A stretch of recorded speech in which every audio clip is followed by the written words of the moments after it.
ඔබට මුණ ගැහෙන යම් පුද්ගලයෙක් ඉන්න පුළුවන්. ඒ පුද්ගලයා මොන වගේ කෙනෙක්ද කියලා ඔබ අඳුර ගන්න නැති වෙන්න පුළුවන්. නමුත් ඒ පුද්ගලයා ඔබ ගාවට ආවේ සමහර විට ඔබට යමක් දෙන්න. එහෙම නැත්නම් ඔබෙන් යමක් ගන්න. ඒක තමයි සත්‍ය. ඔබ කසාද බැඳපු කෙනා, ඔබගේ අයියා, ඔබගේ මල්ලි, ඔබගේ අම්මා, ඔබගේ තාත්තා, ඔබගේ දරුවා, ඔය හැම කෙනාම ඔබ ළඟට ආවේ එක්ක ඔබට යමක් දෙන්න. එහෙම නැත්නම් ඔබෙන් යමක් ගන්න. ඒක නිසා පින්වතුනි මේක හා සම්බන්ධ වෙච්ච ගනුදෙනුවක් ඒකාන්තයෙන්ම තියෙනවාමයි. ඒක නිසා මේ සසර ගමනේදී ඔබට යම්කිසි ගැටලුවක් ආවොත් පුද්ගලයෙක් කෙරෙහි ඔබ දෙපාරක් හිතන්න ඕනේ. මොකද ඔබ ධර්මය අහපු කෙනෙක්. ඔබ පෘථග්ජනෙක් නෙමෙයි, ධර්මය අවබෝධ කරගත්ත කෙනෙක්.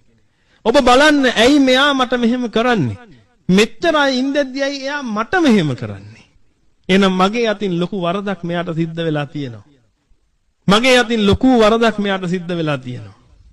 ඒක නිසායි මෙයා මට මේ දේ කරන්නේ. අන්න ඒක ඔබ අවබෝධ කරගත්තා නම් පින්වතුනි ඔබ ඒකාන්තයෙන්ම එයත් එක්ක වෛර බඳින එක නවත්තනවා. එතකොට ඔබගේ සැමියා වෙන්න පුළුවන්. ඔබ අහලා ඇති ඕනේ තරම්. මේ කසාද බැඳලා සැමියා යනවා වෙන අඹුවක් එක්ක. වෙන ගෑණියෙක් ඉඳලා ගෙදර එනවා. ගෙදර ආවට පස්සේ ඉතින් ගහ මරා ගන්නවා. ඔබ පොඩ්ඩක් හිතලා බලන්න එහෙම අවස්ථාවක් ආවොත් තමන්ගේ ජීවිතේ. එහෙම නැත්නම් තමන්ට හිතුනොත් එහෙම දෙයක් කරන්න. ඔබ දෙපාරක් හිතලා බලන්න පින්වතුනි. මෙන්න ලොකු ගනුදෙනුවක් පිය වෙන්නයි යන්නේ. මේ මිනිස්සයාට මම ලොකු අසාධාරණයක් කළා තියෙනවා. නැත්නම් මේ මිනිස්සයාට මේ වෙලාවේ ඕක හිතෙන්න විදිහක් නැහැ. මේ මිනිස්සයා මට අද මෙහෙම කරන්නේ. අද මට මේ විදිහට රිද්දන්නේ. මගේ අයිතිය උදුරගෙන වෙන කෙනෙකුට ඒ අයිතිය දෙන්න හදන්නේ. මම මේ සසරේදී මේ මිනිස්සයාට මේ ලොකු දෙයක් කළා ඇති. අන්නේ වෙලාවට පින්වතුනි ආර්ය මෛත්‍රියවත් පිහිට ගන්න බලන්න. ඒ වෙලාවට මේ මිනිස්සයත් එක්ක රණ්ඩු වෙලා වැඩක් නැහැ. ඒ රණ්ඩුවෙන් වෙන්නේ ගනුදෙනුව තවදුරටත් ඉදිරියට අදීගෙන යන්නේ ඒක. ඔබ ලොකු වරදක් කළා අද ඔබට ඒක වහගන්න බෑ. අද එහෙම අවඩ අසාධාරණකම් කළා ඔබව මරනවා, කනවා, කොටනවා කියලා හිතාගෙන ඉන්න අමනුෂ්‍ය කොච්චරද? ඔබ හිතලා බලන්න. ඔබ දන්නේත් නැහැ ඔබ ගිහලා ගහක් කපනවා. ඒ ගහේ ඉන්න අමනුෂ්‍ය. දැන් මේ අමනුෂ්‍යයට ඔබ ලොකු අසාධාරණයක් කළේ. දැන් මේ අමනුෂ්‍යයා ඒ පලිය ගන්න බලාගෙන ඉන්නවා. ඔන්න ඔය ආකාරයට සැකසිච්ච ලොකු ගනුදෙනු ප්‍රමාණයක් තියෙනවා පින්වතුනි අපේ සසරේ ගෙනාපු. තව එක උදාහරණයක් කියන්නම් මේ ළඟකදී සිද්ධ වෙච්ච. මේ බුදුහාමුදුරන්ගේ කාලේ නෙමෙයි. බොහොම ළඟකදී සිද්ධ වෙච්ච ගනුදෙනුව. මෙන්න මේව හොඳට ඔලුවට ගන්න පින්වතුනි. කවදාක්වත් කිසිම පුද්ගලයෙකුට ණය වෙන්න එපා. ඒ ණය වෙන්න එපා කියන හේතුව තමයි පින්වතුනි. ඒ ණය වුණොත් ඔබට ඒකාන්තයෙන්ම සසරේදී ඒ ණය ගෙවන්න වෙනවාමයි. මිනිස්සු හිතාගෙන ඉන්නවා මේ රටවල් වලට ඇවිල්ලා ලෝන් එකක් ගහලා අපි ලංකාවට පයින්නවා. ආදී දේවල් ඕනේ තරම් හිතාගෙන ඉන්න මිනිස්සු ඉන්නවා. ඒවට උල්පන්දම් දෙන මිනිස්සුත් ඉන්නවා. ඒකයි පින්වතුනි කියන්නේ අරියාණං අදස්සාවි අරිය ධම්මෝ අකෝවිදු. මේ ධර්මය අහලා නැහැ. ආර්යයන් වහන්සේලා මුණ ගැහිලා නැහැ. ආර්ය ධර්මය අහලා නැහැ. ඒක නිසා පින්වතුනි මේ කිසි දෙයක් දන්නේ නැතුව ඔහේ මේවා කරනවා. ලොකු දෙයක් එකතු කරගන්නවා සසරට අරගෙන යන්නේ. ඊට පස්සේ හරක් වෙලා, ඌර වෙලා, කුකුල් වෙලා මේවා ඉපදිලා දවස් 28න් 28ට තමන්ගේ ජීවිතේ පුදා ගන්නවා. මේ රටවල් සාරවත් කරන්න. ඕක තමයි ස්වභාවය. මේ ළඟදී වෙච්ච හොඳ කතාවක් කියන්නම්. බලන්න හොඳට මේ ගනුදෙනු සිද්ධ වෙන හැටි. එක ගමක පවුලක් හිටියා. ඒ පවුලේ පිරිමි දරුවා මේ ධර්මයට හරි ලැබි. මේ දරුවා ආව දවසක් ස්වාමින් වහන්සේ නමක් මුණ ගැහෙන්න. උන්වහන්සේගේ ධර්මය අහලා උන්වහන්සේගේ රේ පැහැදිලා ඉන්නකොට උන්වහන්සේ කිව්වා උන්වහන්සේ යමක් දැක්කා සමාධියට. දැකලා කිව්වා දරුවෝ තාත්තා මැරුණා නේද? ඔව් ස්වාමීනි තාත්තා මැරිලා දැන් අවුරුදු ගාණක් වෙනවා. අවුරුදු 2-3ක් වෙනවා. දරුවෝ ගමේ කඩයක් තියනවා නේද? තියනවා ස්වාමීනි. ඔබ නිකමට ගමේ කඩේ මුදලාලිගෙන් අහන්න තාත්තා කොච්චර මුදලාලිට ණයද කියලා. අහලා තාත්තා ණය නම් ඒ ණය ගෙවලා දාන්න. ඉතින් දරුවා බොහෝම මේ හාමුදුරන්ව විශ්වාස කරනවා. මේ දරුවා ගියා ගමේ මුදලාලි ගාවට. ගිහිල්ලා ඇහුවා මුදලාලි අපේ තාත්තා ඔබතුමාට ණයයිද?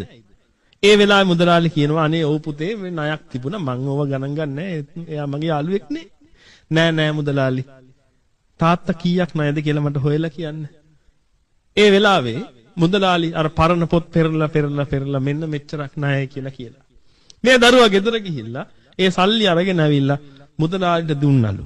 මුදලාලිලත් හරි සතුටින් මේ වගේ දරුවෝ ගැන. මුදලාලි කිව්වලු මං දැන් මොකද්ද පුතේ කරන්න ඕනේ? මුදලාලි අපේ තාත්තා ඔබතුමාට ණය නැහැ කියලා තුන් පාරක් කියන්න කිව්වලු. තුන්වෙනි පාර කියලා ඉවරනකොටම හරකෙක් කෑ ගහන සද්දයක් ඇහුණලු එකපාරට. ගේ පිටිපස්සේ මුදලාලිගේ. එතනට ගිහිල්ලා බලද්දි මුදලාලිගේ හිටපු නාමර වස්සෙක් මැරලා වැල්ලා ඉන්නවලු ලේ පෙරාගෙන. මේ සිද්ධිය දැකලා බොහෝම කම්පණයටපත් වෙලා ගිහිල්ලා හාමුදුරන්ගෙන් ඇහුවලු මේ දරුවා හාමුදුරනේ මෙන්න මෙහෙම දෙයක් වුණා කියලා. ඊට පස්සේ කිව්වලු දරුවෝ ඒක නිසා තමයි මම ඒක කරන්න කිව්වේ. ඔබගේ තාත්තා ඒ මුදලාලිට වෙච්ච ණය පියවන්න ඒ මුදලාලිට බරා දින්න හරකෙක් වෙලා ඉපදුනේ. ඒ ණය ගෙවිලා ඉවරයි. ඒ ගනුදෙනු එතනින් පිය වුණා. ඒක නිසා තමයි එතනින් චුත වුනේ. දැන් හොන්තනක් ලබලා ඇති. බුද්ධ කාලෙට යන්න ඕනේ නැහැ පින්වතුනි. මේ වර්තමාන කාලේ වෙච්ච සිදුවීම් මේ. හිතලා බලන්න. සසර කොයිතරම් ගනුදෙනු වලින් පිරීලාද කියලා. එතකොට ඔය පොඩි ගානකට ණය වෙලා ඔහොම ආවනම් හරකෙක් වෙන්න. මේ රටවල වලට පුදුම විදිහට ණය වෙලා යන මිනිස්සු. රාජ්‍ය දේපල හුරා කන මිනිස්සු. මේ මිනිස්සු මේවා දන්නේ නැතුව පින්වතුනි කරන්නේ. අපි හොඳටම දන්නවන්නේ අපි රජයේ රස්සාවක් කරද්දි මොකද කරන්නේ? ඔක්කොම කොළ ටික ළමයින්ට ගෙනත් දෙනවා. ඔෆිස් එකේ තියෙන කොළ ටික ඔක්කොම ළමයින්ට ගෙනත් දෙනවා ගණන් හදන්න. පෑන් ටික ඔක්කොම ගෙනත් දෙනවා ගණන් හදන්න. නේද? ඔෆිස් එකේ තව මොන හරි තියෙනවා ඒකත් ගෙදර ගේනවා. ඒ අපේ ස්වභාවය. කමක් නැහැනේ රජේනේ කියලා ගේනවා. බලන්න කවුරුත් නැහැනේ. පින්වතුනි එක පුද්ගලයෙකුට ඔබ ණයක් සිද්ධ වුණා නම් ඒක ගෙවන්න වෙන්නේ ඒ පුද්ගලයාට විතරයි. නමුත් ඔබ රජයකට ණයක් සිද්ධ වුණොත් ඒ රටේ ඉන්න සියලුම පුරවැසියන්ට ඒ ණය ගෙවන්නම වෙනවා. ඉතින් කවදද ගෙවලා ඉවර කරන්නේ? හොඳට හිතලා බලන්න. මේ සසර පින්වතුනි හරිම භයානකයි. ඒක නිසා අද ඔබ ඉදිරියේ මොන ගැටලුවක් ආවත් එකපාරයකට උත්තර හොයන්න යන්න එපා. දෙපාරක් හිතලා බලන්න ඇයි මටම මෙහෙම කරන්නේ? ඇයි මේ දරුවා මට මේ විදිහට කරන්නේ? මම කොච්චර ආදරේද මේ දරුවට? ඇයි මේ දරුවට මාව පේන්න බැරි? ඇයි මේ අල්ලපු ගෙදර මිනිහා මාත් එක්කම රණ්ඩු වෙන්නේ? ඊට එහා ගෙදර මිනිහත් එක්ක රණ්ඩු වෙන්නේ නැහනේ. සසරේ තිබිච්ච ගනුදෙනු පින්වතුනි. සමහර වෙලාවට කෙනෙක්ව දැක්කම ඔබට හරි ආදරේ හිතෙන්න පුළුවන් පළමු වතාවට. ඒ ආදරේ හිතිලා ඒ කෙනා හා මිත්‍රත්වයක් ඇති කරගන්න පුළුවන්. සසරේ තිබිච්ච ගනුදෙනු. හාවගේ පිඹුරගේ කතාව හොයලා බලන්න. බලන්න හාවා අර පිඹුරට දඩේම වෙන හැටි. ඕක නවත්තන්න පුළුවන්ද අපිට? අපි ඒ හාවව බේරගත්තයි කියමුකෝ. දැන් අපිට පුළුවන් ද ඔක නවත්තන්න? තව පිඹුරෙකුට ඒකාන්තයෙන්ම යනවා. එහෙම නැත්නම් ඒ පිඹුරටම යනවා ඒ හාවා. අපිට ඕක නවත්තන්න බෑ පින්වතුනි. ඔය ගනුදෙනු ටික නවත්තන්න උනොත් එහෙම අපිට වෙන වැඩක් කර කර ඉන්න හම් වෙන්නේ නැහැ. ඔක්කොම පිඹුර ටික පස්සෙයි වලස්සු ටික පස්සෙයි යන්න තමයි වෙන්නේ. තවත් හොඳ දෙයක් මම කියන්න. ඔබ අහලා තියෙනව නේද? කාශ්‍යප මහරහතන් වහන්සේ ගැන. කාශ්‍යප මහරහතන් වහන්සේ ඔබට මතක නම් උන්වහන්සේගේ ජීවිතෙන් වැඩි කාලයක් ගත කළේ ආරණ්‍යයේ. උන්වහන්සේ ගමට ආවේ නැහැ. උන්වහන්සේ ගමට වැඩි නැති හේතුවක් තියෙනවා. කාශ්‍යප මහරහතන් වහන්සේ රූපයෙන් බුදුහාමුදුරන්ටම සමානයි. උන්වහන්සේ බුදුහාමුදුරන්ට සමාන නිසා සමහර උපාසක උපාසිකාවන්ට උන්වහන්සේලා දෙනම පැටලෙනවා. සවැත් නුවර හිටිය එක්තරා ස්ත්‍රියක්, වයසක ස්ත්‍රියාවක්. කාශ්‍යප මහරහතන් වහන්සේට පුදුම ආදරයක් තියෙන්නේ. දරුවෙකුට වගේ උන්වහන්සේට සලකන්නේ. දවසක් බුදුහාමුදුරුවෝ පිණුසඟා වඩනවා පාරේ. බුදුහාමුදුරුවෝ පිණුසඟා වඩිද්දී මේ කාන්තාව තියාගෙන ඉන්නවා කැවුමක්. උන්වහන්සේට පූජා කරන්න. කාටද මේ පූජා කරන්නේ? බුදුහාමුදුරන්ට නෙමෙයි. කාශ්‍යප මහරහතන් වහන්සේ උදෙසා තමයි තියාගෙන ඉන්නේ gedara තිබිච්ච එකම කැවුම. ඉතින් හරිම සද්ධාවෙන් හරිම ආදරෙන් මේක තියාගෙන ඉන්නවා. මේ ස්ත්‍රියව දකින්න උන්වහන්සේ වඩිනවා පාරේ. හැබැයි මේ වඩින්නේ කාශ්‍යප මහරහතන් වහන්සේ නෙමෙයි බුදුහාමුදුරුවෝ. බුදුහාමුදුරුවෝ වඩිනකොට බොහෝම ආදරෙන් සද්ධාවෙන් ගිහිල්ලා අර කැවුම පූජා කරනවා. පූජා කළා බුදුහාමුදුරුවෝ වඩිනවා ඉදිරියට. ටික වෙලාවකට පස්සේ කාශ්‍යප මහරහතන් වහන්සේත් වඩිනවා දැන් පාරේ. උන්වහන්සේ වඩනකොට මේ කාන්තාව හොඳට බැලුවා මේ කවුද මේ කියලා. බලනකොට දැනගත්ත මේ තමයි කාශ්‍යප මහරහතන් වහන්සේ. අයියෝ මම මේ වෙන මහණෙකුටනේ මේක දීලා තියෙන්නේ ඉස්සෙල්ලා. කියලා මොකද කළේ? එලෝගෙන ගියා පස්සෙන්. එලෝගෙන ගිහිල්ලා කිව්වා මට අර මගේ කැවුම දෙන්න කියලා. බලන්න පින්වතුනි ඒ වෙලාවේ බුදුහාමුදුරුවෝ උන්වහන්සේගේ ඉරිදියෙන් බැලුවා මේ ලෝකේ කිසිම කෙනෙක් නොදුන් තරම් දන් දුන්න මට මේ දාණය අහිමි වෙන්නේ ඇයි කියලා. ඒ වෙලාවේ උන්වහන්සේගේ දිවසට පෙවුනා හැම කෙනාටම මොනවා හරි දන් දීලා තියෙනවා. මේ ස්ත්‍රියවට සසරි මුරුල්ලෙම කිසිම දෙයක් දන් දීලා නැහැ. ඒ කියන්නේ මේ ස්ත්‍රියවගෙන් දානයක් ලැබීමට සුදුසු නැහැ. හේතු නැහැ. උන්වහන්සේ අදිෂ්ඨානයක් කළා අනිකුත් ආහාර නොපෙනේවා අර කැවුම විතරක් පෙනේවා කියලා. මොකද අනික් ආහාරයක් ගත්තා නම් ඒ ස්ත්‍රියව ඒකාන්තයෙන්ම අපාය යනවා. මොකද බුදුන්ට පූජා කරපු ආහාරයක් ගත්ත නිසා. ඒක නිසා උන්වහන්සේ බලන්න තථාගතයන් වහන්සේලා මොන තරම් ශ්‍රේෂ්ඨද කියලා. ඒ වෙලාවේ උන්වහන්සේ එහෙම දෙයක් කළේ නැත්තම් මොකද වෙන්නේ? අර ස්ත්‍රියවර කැවුම ගනිද්දී ඒකත් එක්ක තැවරිලා මොන හරි ආවන. තථාගතයන් වහන්සේගේ දානය හොරකම් කළා හෝ බලෙන් ගත්තා හෝ කියන පාප කර්මයට අහු වෙලා අවීචි මහ නරකාදී දුක් විඳිනවන කාන්තාවට. නමුත් මේක හේතු නැහැනේ උන්වහන්සේට මේ දානෙ ගන්න. ඒක නිසා උන්වහන්සේ අනිත් ආහාර නොපෙනේවා කැවුම විතරක් පෙනේවා කියලා අදිස්ථාන කළාම අර කාන්තාව පාත්‍රයට අත දාලා අර කැවුම ගත්තා. අරන් ගිහිල්ලා කාශ්‍යප මහ රහතන් වහන්සේට පූජා කළා. බලන්න කොහොමද කියලා මේ සසරේ ඉන්න ගනුදෙනුව. අද මේ ගෙදරට අපි ආවට පස්සේ මේ ගෙදර උදවියට අපිට කැම වේලක් දෙන්න හිතෙන්නේ ඇයි? අපි මේ සසරේ කවදා හෝ දවසක ඒ අයට එහෙම කළා තියෙන නිසා. ඒක නිසා පින්වතුනි පොඩ්ඩක්වත් අමනාප වෙන්න එපා ඔබට සලකන්නේ නැති කෙනෙක් ගැන. හැමදෙස්සම බුදුහාමුදුරුවෝ කිව්වේ මොකද්ද? අත්තානං උපමං කତ୍වා. තමන් උපමා කරගෙන බලන්න, තමන් දිහා බලන්න. අනිත් කෙනා දිහා නෙමෙයි. තමන් දිහා බලන්න. එතකොට කෙනෙක් ඉන්නවා, ඒ කෙනා ඔබට සලකන්නේ නැහැ. අනාගතේ දරුවෙක් ඉන්න පුළුවන්. දරුවෝ 3 දෙනෙක් හිටියා. එක දරුවෙක් සලකනවා, අනිත් දෙන්නම පැත්තවත් බලන්නේ නැහැ. අද ඔබ ඒ තත්ත්වයටපත් වෙලාද දන්නේ නැහැ. ඔබත් එක්ක තව සහෝදරයෝ දෙන්නෙක් හිටියා. ඔබ බලන්නෙත් නැහැ, තව කෙනෙක් බලන්නෙත් නැහැ. එකම කෙනෙක් විතරයි අම්මා ගැන බලන්නේ. එහෙම නැත්නම් අනිත් කවුරුත් බලන්නේ නැහැ, ඔබ විතරයි අම්මා ගැන බලන්නේ. ගනුදෙනුවක් පියවනවා.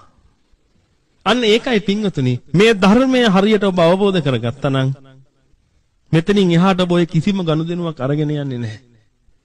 හොඳට මේක අවබෝධ කරගන්න. මේ විශ්වයේ තියෙන ස්වභාවය ඔන්න ඕකයි. ගනුදෙනුවක් විතරයි අරගෙන යන්නේ. දැන් ඔබට හිතෙන්න පුළුවන් මෙහෙම දෙයක්ුයි. ගනුදෙනුවක් පියවනවා කියලා කඩෙන් බඩුවක් හොරකම් කරගෙන ගියොත් මුදලාලි ඒ පාඩුව විඳගෙන ඉන්න ඕනේ නැද්ද කියලා. පින්වතුනි, කල්ලසුක්කං කල්ලසුක්ක විපාකං. කලුසුදු කර්ම කරන්න වෙනවා අපි මේ මනුස්ස ලෝකේ ඉඳද්දී. ඔබට කඩේ සාර්ථකව කරගෙන යන්න ඕනේ නම් ඔබට සිද්ධ වෙනවා අර හොරාව අල්ලලා උඩ දඬුවම් කරන්න. එහෙම නැත්තම් පින්වතුනි, ඇයි ඒ හොරාට හිතුනේ ඔබගේ කඩෙන් මේක හොරකම් කරන්න? කඩ පේලියේ කඩ තියෙනවා 100ක්. බලන්න සම්භාවිතාවක් තියෙන්න ඕනේ නේද ඒකට? කඩ 100ක් තියෙනවා. ඒ කඩ 100න් ඔබගේ කඩේම යාට තේරුණා. එයා තේරුවා නෙමෙයි. එයාට තේරුණා කවුද ඒක තේරවලා දුන්නේ? මේ විශ්වයේ තියෙන ධර්මතාවය. ගනුදෙනුවක් පියවන්න ලෑස්ති. අතීත සංසාරේදී Taman ඒ කෙනාගෙන් යමක් හොරකම් කරපු නිසා දැන් මොකද වෙන්නේ? මෙන්න ගනුදෙනුව පියවන්න වෙලාව ඇවිල්ලා. සමහර විට ඒ හොරකම අහු වෙන නිසා ඔබ යාව මැරුවා වෙන්නත් පුළුවන්.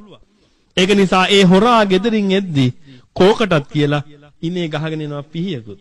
බලන්න මේක සකස් වෙන හැටි. දැන් මේ හොරා දන්නේ නැහැ හොරා හොරකම් කරන්න යන්නේ කොහෙටද කියලා. හොරාව ඉබේ ඇදිලා යනවා ඒකට. අද නම් මේක කළොත් හොඳයි කියලා. ඒ වෙලාවට සමහරට කඩේ තව කෙනෙකුත් නැහැ. බලන්න සකස් වෙන හැටි ගනුදෙනුව. දැන් ගනුදෙනුව පියවන්න වෙලාව හරි. හොරා හොරකම් කරනවා. හොරකම් කරනකොට ඔබ දකිනවා. ඔබ එනවා පස්සෙන්. හොරා බායනවා පොලිසියට අල්ලලා දෙයි කියනවා. ගත්ත පිහිය. ඇනගෙන ගියා. ඕක බලන් ඉන්න අපි කියනවා තූනොදකින්. පාන් ගෙඩියට මුදලාලට පිහියෙන් යනලානේ. 725ක් ඉතුරු දුන්නේ නැහැ කියලා පිහියෙන් යනලානේ. ඔන්න අපි කතා වෙන දේවල්.